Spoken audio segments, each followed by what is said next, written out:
नमस्ते बच्चों, मेरा नाम सीमा बानो। मैं Shri Mallikarjun public high school में हिंदी शिक्षिका हूँ। बच्चों, कल हम 10वीं कक्षा के गद्य भाग महिला की साहस गाथा इस पाठ के बारे में कुछ जानकारी हासिल किए थे। आज हम उसी पाठ के अगले भाग की ओर चलेंगे। तो हम लोगों ने कल कौन सा पाठ देखा था? महिला की साहस गाथा। पाठ का नाम क्या है? महिला की साहस गाथा। यह पाठ एक संकलित भाग है। महिला की साहस गाथा यह पाठ एक संकलित भाग है।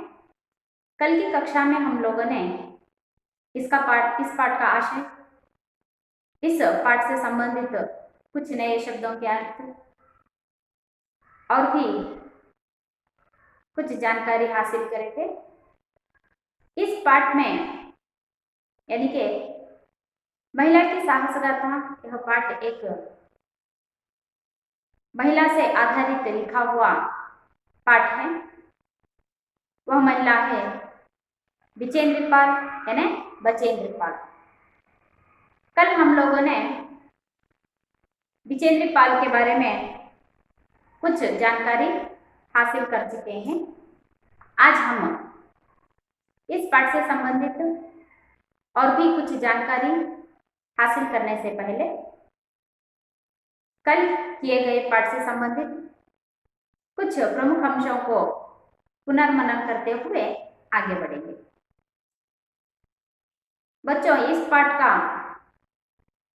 प्रमुख मुख्यांश कुछ इस प्रकार है।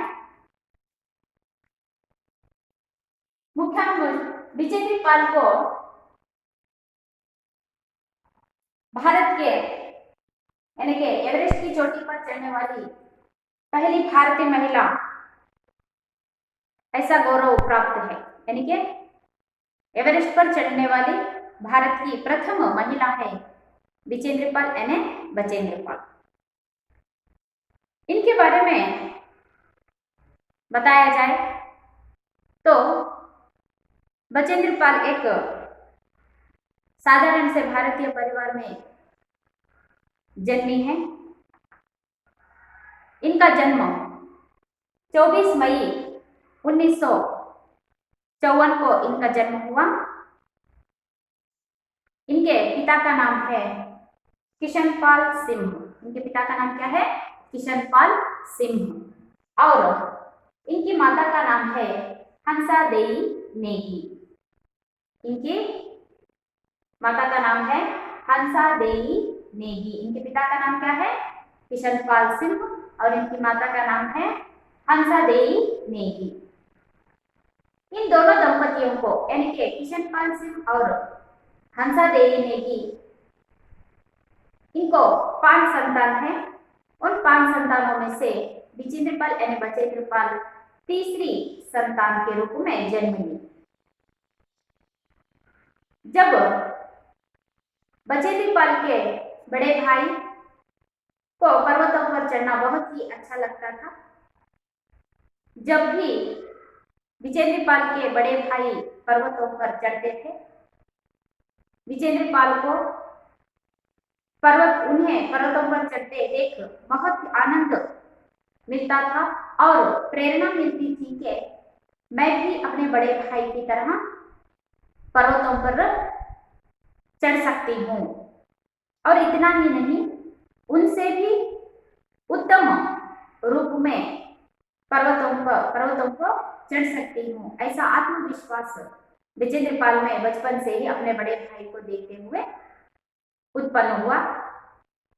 उसी छल के साथ उन्होंने पर्वतारोहण चलने का प्रशिक्षण भी प्रारंभ किया। बचेंद्र पाल हर रोज 5 किलोमीटर पैदल चलकर स्कूल जाना पड़ता था। मैंने आपको तभी बताया कि बचेंद्र पाल का जन्म एक साधारण परिवार में हुआ। तो बचेंद्र पाल हर रोज 5 किलोमीटर की दूरी पैदल चलकर स्कूल जाते थे। अपनी शिक्षा के दौरान उन्होंने पर्वतारोहण की प्रशिक्षण भी पाया। अपने शिक्षा के लिए जो भी खर्चा होता था उन्होंने सिलाई के काम से अपनी शिक्षा को पूर्ण किया। इस तरह उन्होंने संस्कृत में एमए बीएड की शिक्षा हासिल की। इन्होंने अपनी शिक्षा के साथ साथ अपने शिक्षा को पाते हुए पर्वतारोहण की प्रशिक्षण को पाने को, अपने लक्ष्य को पाने के लिए इन्होंने शिक्षा के साथ साथ पर्वतारोहण पर चलने की प्रशिक्षण को आगे बढ़ाया। उसी उत्साह के साथ इन्होंने कालानाग पर्वत की चढ़ाई की। अपने शिक्षा को पाते हुए शिक्षा के साथ साथ उन्होंने कालानाग पर्वत की चढ़ाई की। उसी आत्मविश्वास से उन्होंने 1982 में गंगोत्री ग्लेशियर और रुडगेरो पर्वत की चढ़ाई भी की। जब अपनी शिक्षा को पाते हुए बचेंद्र पाल ने कालानाग पर्वत की चढ़ाई की, इसी आत्मविश्वास के साथ उन्होंने फिर से 1982 में गंगोत्री ग्लेशियर और रुडगेरो पर्वत की भी चढ़ाई की।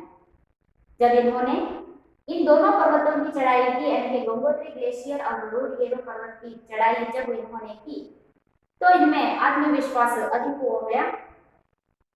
उसी के साथ इन्होंने जब 1983 में दिल्ली में हिमालय पर्वतारोहियों का सम्मेलन हो रहा था। 1983 में दिल्ली में पर्वतारोहियों का सम्मेलन चल रहा था। तब वहां पर तेनाजिंग नोरगे यानी कि यह व्यक्ति एवरेस्ट पर चढ़ने वाले प्रथम पुरुष हैं और उनके साथ जुंगे ताबी एवरेस्ट पर चढ़ने वाली पहली महिला। इन दोनों की मुलाकात 1983 में जब दिल्ली में पर्वतारोहियों का सम्मेलन हुआ, वहां पर इन दोनों की मुलाकात बचेंद्र पाल से हुई। उन दोनों को देखते ही, उन दोनों की मुलाकात से बचेंद्र पाल में और भी उत्साह उत्पन्न हुआ। उन्होंने उन दोनों को देखते ही तय किया कि मैं भी एक दिन एवरेस्ट की चोटी पर चढ़ूंगी, यानी कि एवरेस्ट पर चढ़ने का प्रयत्न मैं करूंगी।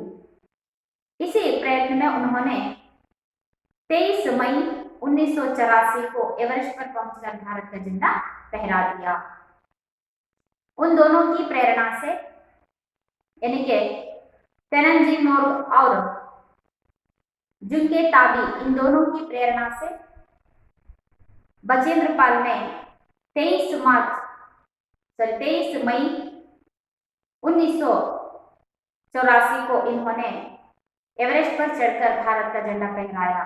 और इनके साथ और एक व्यक्ति थे जो कि पर्वतारोही थे, उनका नाम था अंग दोरजी। उनके साथ और एक पर्वतारोही थे, उनका नाम क्या था? अंग दोरजी।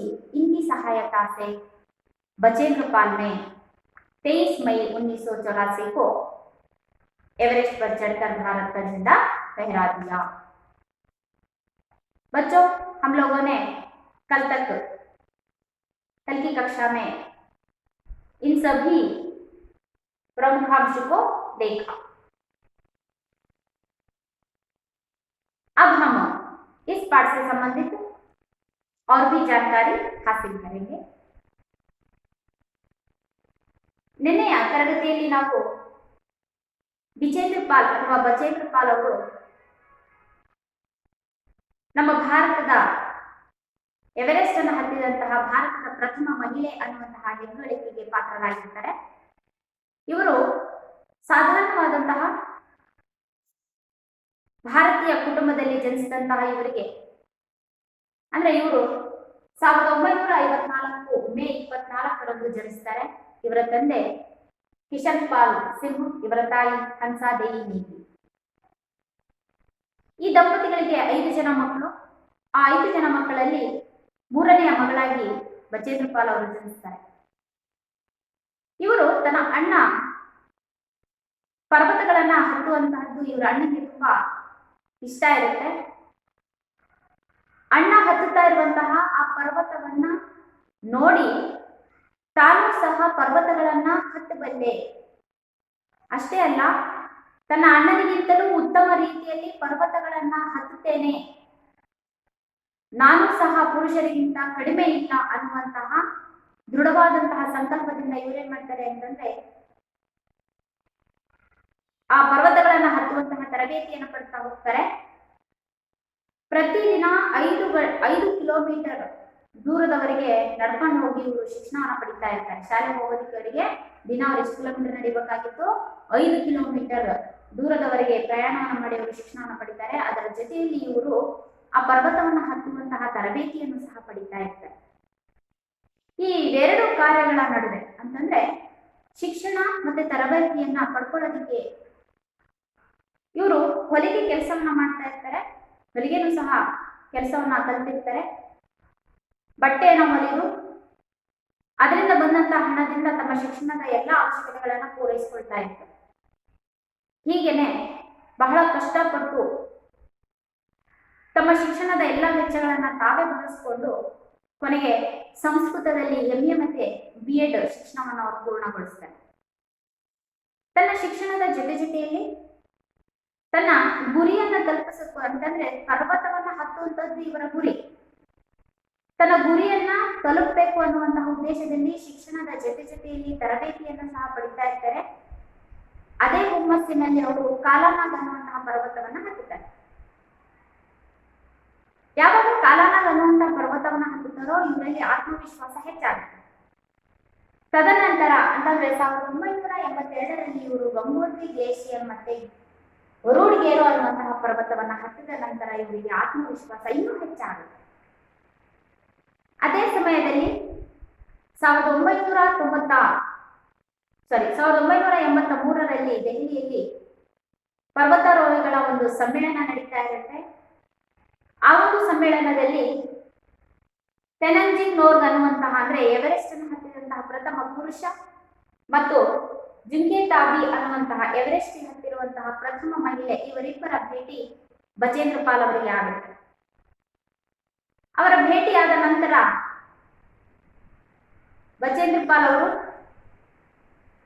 ತಾನು ಸಹ ಎವರೆಸ್ಟ್ ಅನ್ನ ಹತ್ತಬೇಕು, ಇವರಂತೆ ನಾನು ಸಾಧನೆಯನ್ನು ಮಾಡಬೇಕು ಅಂತಹ ಆತ್ಮವಿಶ್ವಾಸ ಇವರಲ್ಲಿ ಹೆಚ್ಚಾಗುತ್ತೆ. ದೃಢವಾದಂತಹ ಸಂಕಲ್ಪವನ್ನು ಅವರು ಆ ದಿನ ಅವರು ತಗೊಳ್ತಾರೆ. ಅದೇ ದೃಢವಾದಂತಹ ಸಂಕಲ್ಪ ತಮ್ಮ ಆತ್ಮವಿಶ್ವಾಸದ ಮೂಲಕ ಇವರೇನ್ ಮಾಡ್ತಾರೆ ಅಂತಂದ್ರೆ 23 ಮೇ 1984ರಲ್ಲಿ ಬಚೇಂದ್ರ ಪಾಲ್ ಅವರು ಎವರೆಸ್ಟ್ ಅನ್ನು ಹತ್ತಿ ಭಾರತದ ಪತಾಕೆಯನ್ನು ಹಾರಿಸ್ತಾರೆ. ಅಂದ್ರೆ ಭಾರತ ಎವರೆಸ್ಟ್ ಅನ್ನು ಹತ್ತಿದಂತಹ ಭಾರತದ ಪ್ರಥಮ ಮಹಿಳೆ ಅನ್ನುವಂತಹ ಹೆಗ್ಗಳಿಕೆಗೆ ಪಾತ್ರರಾಗ್ತಾರೆ. ಯಾವಾಗ 23 ಮೇ 1984ರಲ್ಲಿ ಎವರೆಸ್ಟ್ ಅನ್ನು ಹತ್ತಿ ಭಾರತದ ಎವರೆಸ್ಟ್ ಅನ್ನು ಹತ್ತಿದಂತಹ ಪ್ರಥಮ ಮಹಿಳೆ ಅನ್ನುವಂತಹ ಹೆಗ್ಗಳಿಕೆಗೆ ಪಾತ್ರರಾಗ್ತಾರೆ. ಆ ದಿನ ಅಂತಂದ್ರೆ ಎವರೆಸ್ಟ್ ಅನ್ನು ಹತ್ತಿದಂತಹ ದಿನ ಇವರಿಗೆ ಸಹಾಯಕರಾಗಿ ಇನ್ನೋರ್ವ ವ್ಯಕ್ತಿ ಇರ್ತಾರೆ. ಅವ್ರು ಯಾರಪ್ಪ ಅಂತಂದ್ರೆ ಅಂಗು ದೋರ್ಜಿ ಅನ್ನುವಂತಹ ಒಬ್ಬ ವ್ಯಕ್ತಿ. ಇವರಿಗೆ ಎವರೆಸ್ಟ್ ಅನ್ನು ಹತ್ತೋದಕ್ಕೆ ಸಂಪೂರ್ಣವಾದಂತಹ ಸಹಾಯವನ್ನ ಮಾಡಿದಂತಹ ಒಬ್ಬ ವ್ಯಕ್ತಿ. बच्चों, हम लोगों ने कल की कक्षा में यहाँ तक देखा. अब हम आगे बढ़ेंगे. मैं इस पाठ का वाचन करूंगी, आप सब ध्यानपूर्वक देखिए. भारत की इस महिला द्वारा लिखित यह इति वृत्तांत बहुत प्रेरणादायक तथा रोचक है. इसमें इन्होंने इस बात का वर्णन किया है कि वे एवरेस्ट की शिखर पर कैसे पहुंची. कर्नल फुल्लर ने साउथ पोल तक की चढ़ाई के लिए 3 शिखर दलों के 2 समूह बना लिए। मैं सुबह 4 बजे उठ गई, बर्फ पिघलाई और चाय बनाई। कुछ बिस्कुट और आधी चॉकलेट का हल्का नाश्ता करने के पश्चात मैं लगभग 5:30 बजे अपने तंबू से निकल पड़ी। अंगदौर जी ने मुझसे पूछा क्या मैं उनके साथ चलना चाहूंगी। मुझे उन पर विश्वास था, साथ ही साथ मैं अपनी आरोहण क्षमता और कर्मठता के बारे में भी आश्वस्त थी। सुबह 6:20 पर जब अंगदौर जी और मैं साउथ पोल से बाहर निकले तो दिन ऊपर चढ़ आया था। हल्की हल्की हवा चल रही थी और ठंड बहुत अधिक थी। हमने बगैर रस्सी के ही चढ़ाई की। अंगदौर जी एक निश्चित गति से ऊपर चढ़ते हुए, मुझे भी उनके साथ चलने में कोई कठिनाई नहीं हुई। जमी हुई बर्फ की सीधी व ढलाऊ चट्टानें इतनी सख्त और भुरभुरी थी मानो शीश की चादर बिछी हो। हमने बर्फ काटने के लिए फावड़े का इस्तेमाल करना पड़ा। 2 घंटे से कम समय में ही हम शिखर कैंप पर पहुंच गए। अंगदौर जी ने पीछे मुड़कर पूछा क्या तुम थक गई हो। मैंने जवाब दिया नहीं। यह सुनकर वे बहुत अधिक आश्चर्यचकित और आनंदित हुए। थोड़ी चाय पीने के बाद हमने पुनः चढ़ाई शुरू कर दी।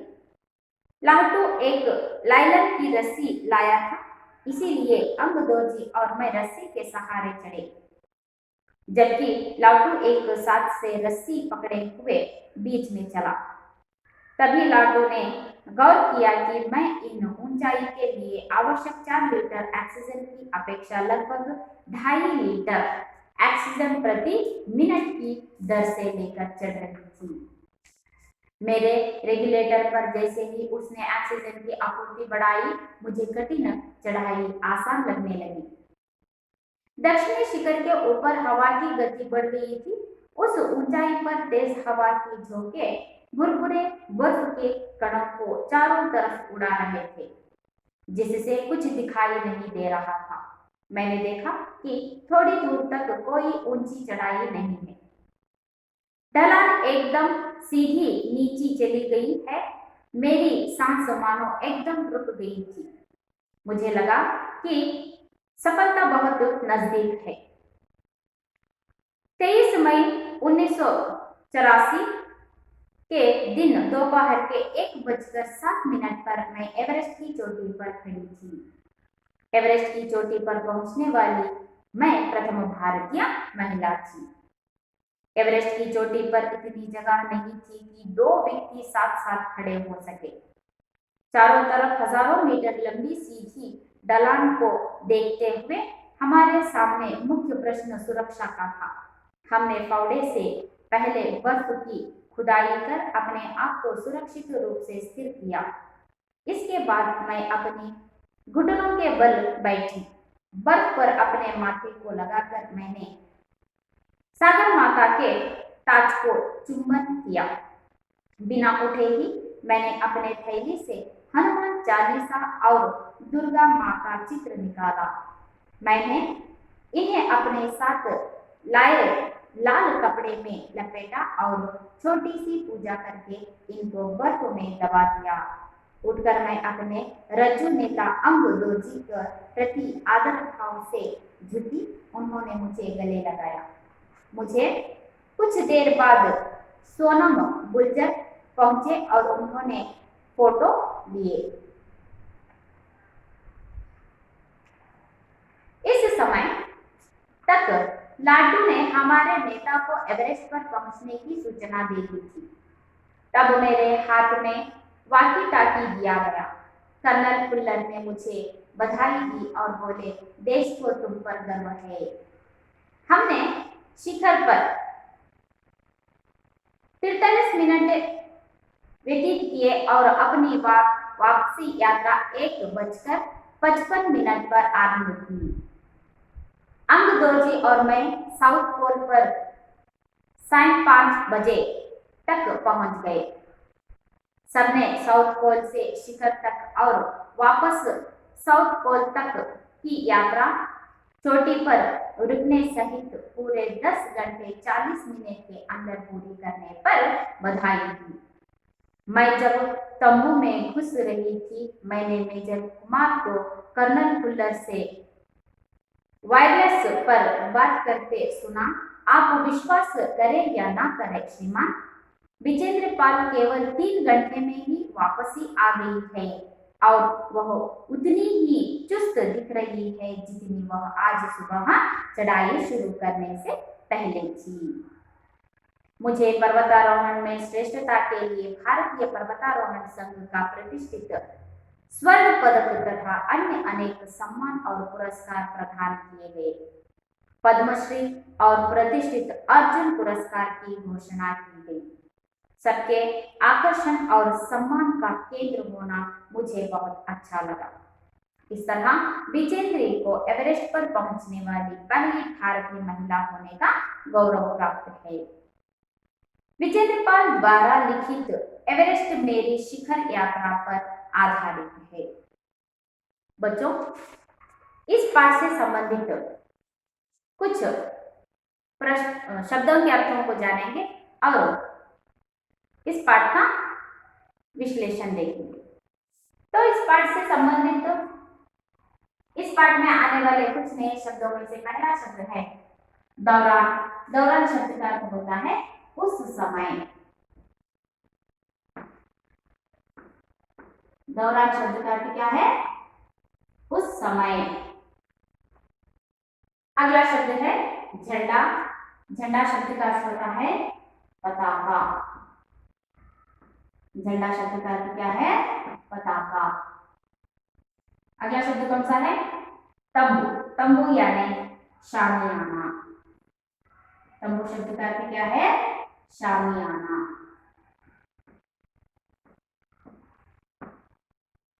अगला शब्द है आरोहण। आरोहण यानी के चढ़ना। आरोहण शब्द का अर्थ क्या है? चढ़ना। कर्मठता यानी के काम करने की शक्ति का भाव। काम करने की शक्ति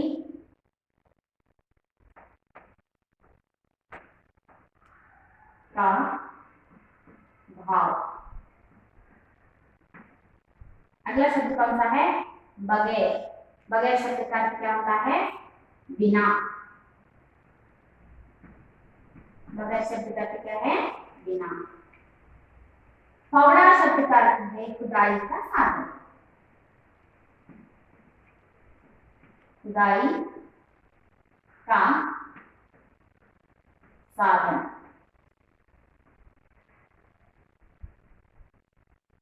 इस्तेमाल शब्द का अर्थ है उपयोग। इस्तेमाल शब्द का अर्थ क्या है? उपयोग। अगला शब्द है बच्चों नजदीक यानी के पास, समीप। नजदीक शब्द का अर्थ क्या है? पास। रज्जू यानी रस्सी। रज्जू शब्द का अर्थ क्या है? रस्सी। पहला शब्द कौन सा है? दौरान। दौरान शब्द का अर्थ होता है उस समय। दौरान शब्द का अर्थ क्या होता है? उस समय। अगला शब्द है झंडा। झंडा शब्द का अर्थ होता है पताका। झंडा शब्द का अर्थ क्या है? पताका। तंबू शब्द का अर्थ है शामियाना। तंबू शब्द का अर्थ क्या है? शामियाना। आरोहण। अगला शब्द कौन सा है? आरोहण। आरोहण शब्द का अर्थ होता है चढ़ना। आरोहण शब्द का अर्थ क्या है? चढ़ना। कर्मठता यानी के काम करने की शक्ति का भाव। कर्मठता यानी काम करने की शक्ति, उसका भाव। बगैर। बगैर शब्द का अर्थ है बिना। फावड़ा शब्द का अर्थ होता है खुदाई का साधन। फावड़ा शब्द का अर्थ क्या है? खुदाई का साधन। इस्तेमाल शब्द का अर्थ होता है उपयोग। इस्तेमाल शब्द का अर्थ क्या होता है? उपयोग। नजदीक। नजदीक शब्द का अर्थ है पास, समीप। अंत का शब्द रज्जू, रज्जू शब्द का अर्थ होता है रस्सी। दौरान, उस समय, झंडा, पताका, तंबू, शामियाना, आरोहण, चढ़ना, कर्मठता, काम करने की शक्ति का भाव, बगैर, बिना, पौड़ा, खुदाई करने का साधन, इस्तेमाल, उपयोग, नजदीक, पास, रज्जू यानी के रस्सी। बच्चों, हम लोगों ने यहाँ पर कुछ नए शब्दों के अर्थों को जाना। पाठ का विश्लेषण करते समय हम और भी कुछ शब्दों के बारे में जानेंगे। हाँ, यहाँ पर 23 मई 1984 को बचेंद्र पाल एवरेस्ट पर चढ़ी और भारत का झंडा फहराया। इस समय उनके साथ अंगदोर्जी भी थे। यह था बचेंद्र पाल ने एवरेस्ट पर चढ़ा। भारत की इस महिला द्वारा लिखित यह इतिवृत्तांत बहुत प्रेरणादायक तथा रोचक है। इसमें उन्होंने इस बात का वर्णन किया है कि वे एवरेस्ट के शिखर पर कैसे पहुंची। भारतीय इस महिला द्वारा लिखी हुई एक किताब में उन्होंने ही बताया है कि जो भी गौरव मैंने आज हासिल किया है, यानी कि एवरेस्ट पर चढ़ने वाली भारत की प्रथम महिला, इस गौरव का प्राप्त जो मैंने किया है, यह एक आसान कार्य नहीं था। तो किस तरह मैंने एवरेस्ट की चढ़ाई की, किन किन मुसीबतों का सामना करना पड़ा, यह सभी इन्होंने एक पुस्तक में बताया है। वो बहुत रोचक और हमें सभी को प्रेरणादायक देने वाली एक बात है। तो यहाँ पर अब आगे चलकर बचेंद्र पाल यानी कि विजेंद्र पाल जी हमें यहाँ पर बता रहे हैं कि उन्होंने किस तरह एवरेस्ट की चढ़ाई की। कर्नल खुल्लर ने साउथ पोल तक की चढ़ाई के लिए 3 शिखर दलों के 2 समूह बना दिए। मैं सुबह 4 बजे उठ गई, बर्फ पिघलाई और चाय बनाई। कुछ बिस्कुट और आधी चॉकलेट का हल्का नाश्ता करने के पश्चात मैं लगभग 5:30 बजे अपने तंबू से निकल पड़ी। अंगदोर्जी ने मुझसे पूछा, क्या मैं उनके साथ चलना चाहूंगी। मुझे उन पर विश्वास था, साथ ही साथ मैं अपनी आरोहण क्षमता और कर्मठता के बारे में भी आश्वस्त थी। कर्नल खुल्लर ने साउथ पोल तक की चढ़ाई के लिए 3 शिखर दलों के 2 समूह बनाए थे। कौन थे? कर्नल खुल्लर।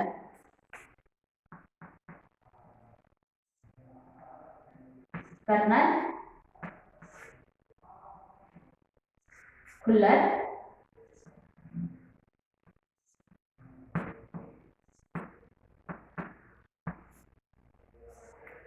अब यहाँ पर विजेंद्र पाल उस एवरेस्ट पर चढ़ते समय उन्होंने किस तरह एवरेस्ट की चढ़ाई की। कर्नल खुल्लर ने साउथ पोल की चढ़ाई के 3 शिखर दलों को 2 समूह में बांट दिया था। मैं सुबह के 4 बजे उठ गई। जिस दिन बचेंद्र पाल एवरेस्ट पर चढ़ने वाली थी, उस दिन उन्होंने सुबह के 4 बजे उठे, थोड़ी सी बर्फ पिघलाई और चाय बना ली। कुछ बिस्कुट और आधी चॉकलेट का हल्का नाश्ता करने के पश्चात मैं लगभग 5:30 बजे अपने तंबू से निकल पड़ी। जिस दिन बचेंद्र पाल एवरेस्ट की चढ़ाई कर रहे थे, उस दिन इन्होंने सुबह के 4 बजे उठा।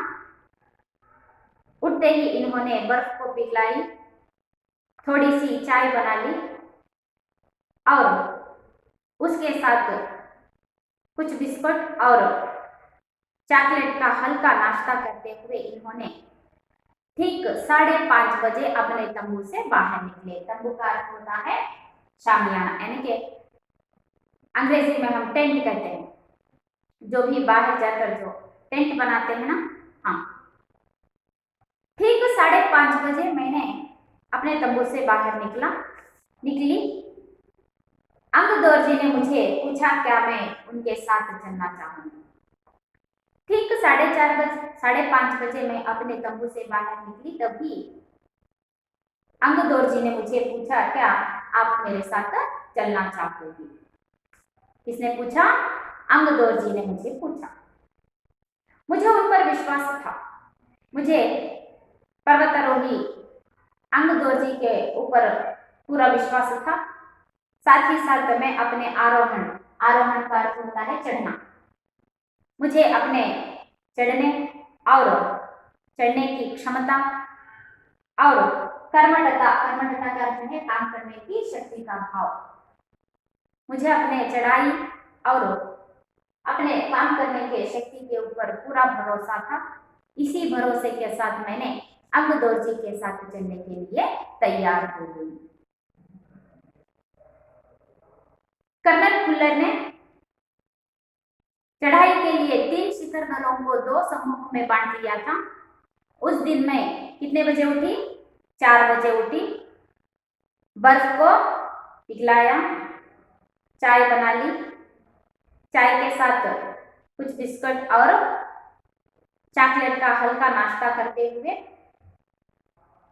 पूरी तैयारी के साथ कितने बजे बाहर आई मैं?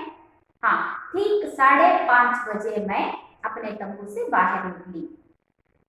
जब मैं अपने तंबू से बाहर निकली तो अंगदौर जी ने मुझे पूछा क्या आप मेरे साथ चलना चाहोगी। मुझे अंगदौर जी के ऊपर पूरा विश्वास था और इतना ही नहीं, मुझे मेरी कार्य क्षमता और चढ़ाई के ऊपर पूरा विश्वास था। इसी विश्वास के साथ मैंने उनके साथ चलने के लिए तैयार हो गई। ಇಲ್ಲಿ ಬಚೇಂದ್ರಪಾಲ್ ಅವರು ನಾನು ಎವರೆಸ್ಟ್ ಅನ್ನ ಹತ್ತಿದಂತಹ ಪ್ರಥಮ ಮಹಿಳೆ ಅನ್ನುವಂತಹ ಗೌರವವನ್ನು ಲಭಿಸಿಕೊಳ್ಳೋದಕ್ಕೆ ಬಹಳಷ್ಟು ಕಷ್ಟವನ್ನು ಪಡಬೇಕಾಯಿತು. ನಾನು ಎವರೆಸ್ಟ್ ಅನ್ನ ಹತ್ತಿದಂತಹ ಕೆಲವು ಅನುಭವಗಳನ್ನ ನಾನು ನಿಮ್ಮ ಜೊತೆ ಹಂಚಿಕೊಳ್ತೇನೆ ಅಂತ ಹೇಳಿ ತನಗೆ ಆದಂತಹ ಅನುಭವಗಳನ್ನ ಇಲ್ಲಿ ಹೇಳ್ತಾ ಇದ್ದಾರೆ. ಇಲ್ಲಿ ಕರ್ನಲ್ ಫುಲ್ಲರ್ ಅನ್ನುವಂಥವರು ಈ ಶಿಖರಗಳ ಹತ್ತುವಂತಹದನ್ನ 2 ಸಮೂಹಗಳಾಗಿ ವಿಂಗಡಿಸಿದ್ರು. ನಾನು ಬೆಳಗ್ಗೆ 4 ಗಂಟೆಗೆ ಎದ್ದೆ. ಸ್ವಲ್ಪ ಟೀಯನ್ನ ಮಾಡಿಕೊಂಡು ಅದ್ರ ಜೊತೆಯಲ್ಲಿ ಸ್ವಲ್ಪ ಬಿಸ್ಕೆಟ್ ಮತ್ತೆ ಚಾಕ್ಲೇಟಿನ ಒಂದು ತಿಂಡಿಯನ್ನ ಅಂದ್ರೆ ಲೈಟ್ ಆಗಿ ತಿಂಡಿಯನ್ನ ನಾನು ತಗೊಂಡೆ.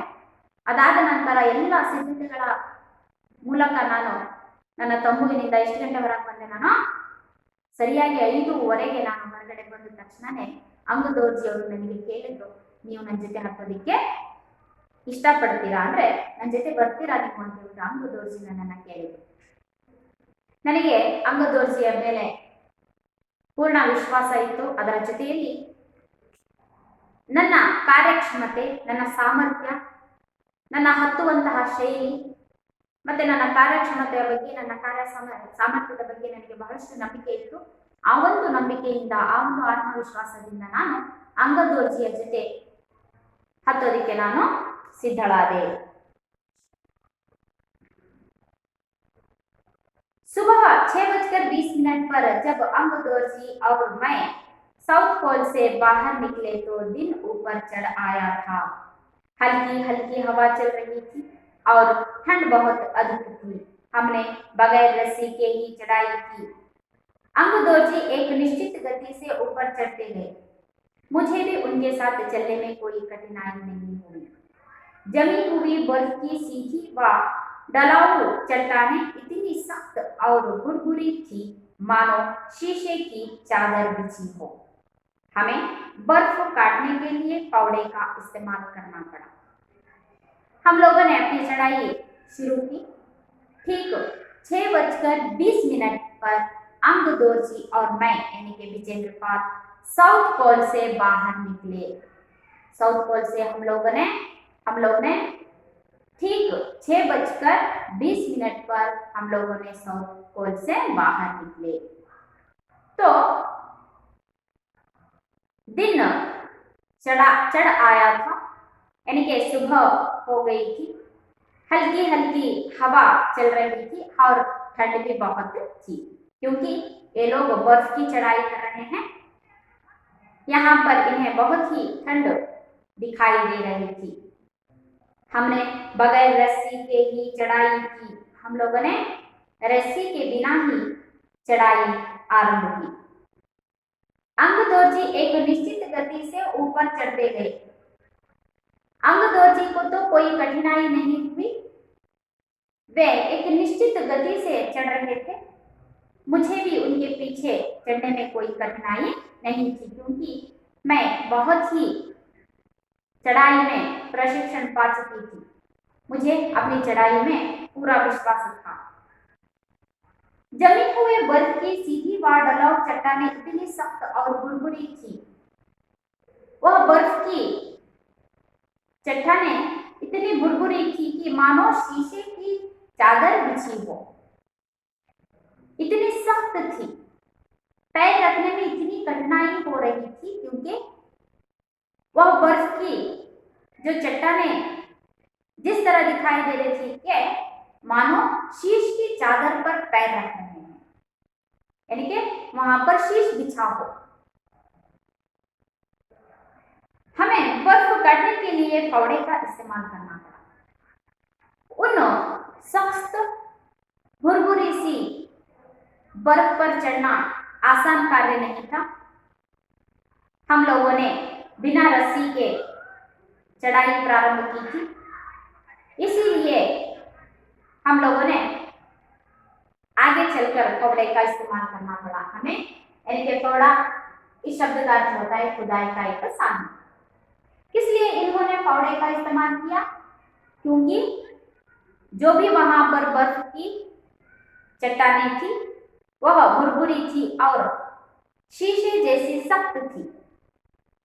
उसमें चढ़ना कोई आसान कार्य नहीं था, इसीलिए उन्होंने फावड़े का इस्तेमाल कर लिया। सुबह 6:20 पर जब अंगदोर्जी और मैं साउथ पोल के बाहर निकले तो दिन ऊपर चढ़ आया था।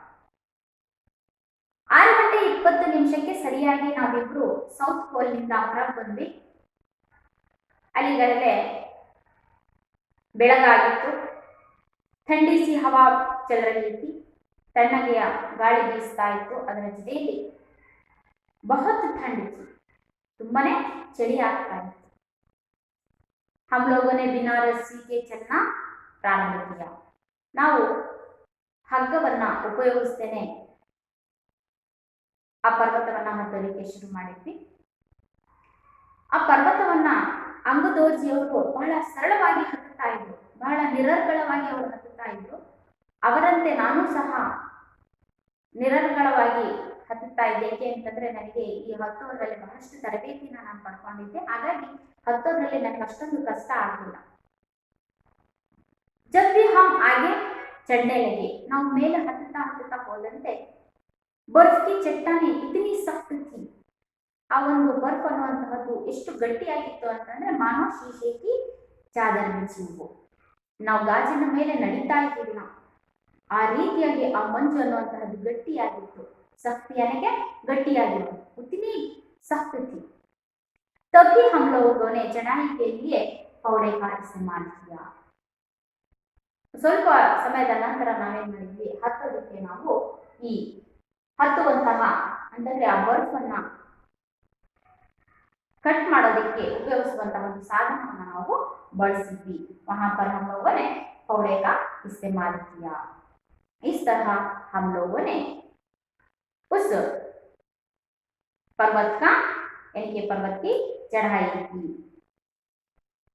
2 घंटे से कम समय में ही हम शिखर कैंप पर पहुंच गए.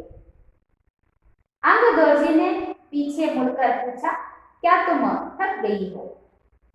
मैंने जवाब दिया, नहीं. यह सुनकर वे बहुत अधिक आश्चर्यचकित और आनंदित हुए. थोड़ी चाय पीने के बाद हमने पुनः चढ़ाई शुरू कर दी. लालटू एक लाइलन की रस्सी लाया था, इसीलिए अंगदोर्जी और मैं रस्सी के सहारे चढ़े, जबकि लालटू एक हाथ में रस्सी पकड़े हुए बीच में चला। तभी लालटू ने गौर किया कि मैं इन ऊंचाई के लिए आवश्यक 4 लीटर ऑक्सीजन की अपेक्षा लगभग 2.5 लीटर ऑक्सीजन प्रति मिनट की दर से लेकर चढ़ रही थी। मेरे रेगुलेटर पर जैसे ही उसने ऑक्सीजन की आपूर्ति बढ़ाई, मुझे कठिन चढ़ाई आसान लगने लगी। इस तरह बचेंद्र पाल ने यहाँ पर अंगदोर्जी की सहायता से चढ़ने का प्रयत्न प्रारंभ किया। बच्चों, हम लोगों ने यहाँ पर बचेंद्र पाल ने किस तरह अपनी चढ़ाई को आरंभ किया, इसके बारे में यहाँ पर जानकारी हासिल की। इस पाठ के अगले भाग को हम अगली कक्षा में देखेंगे।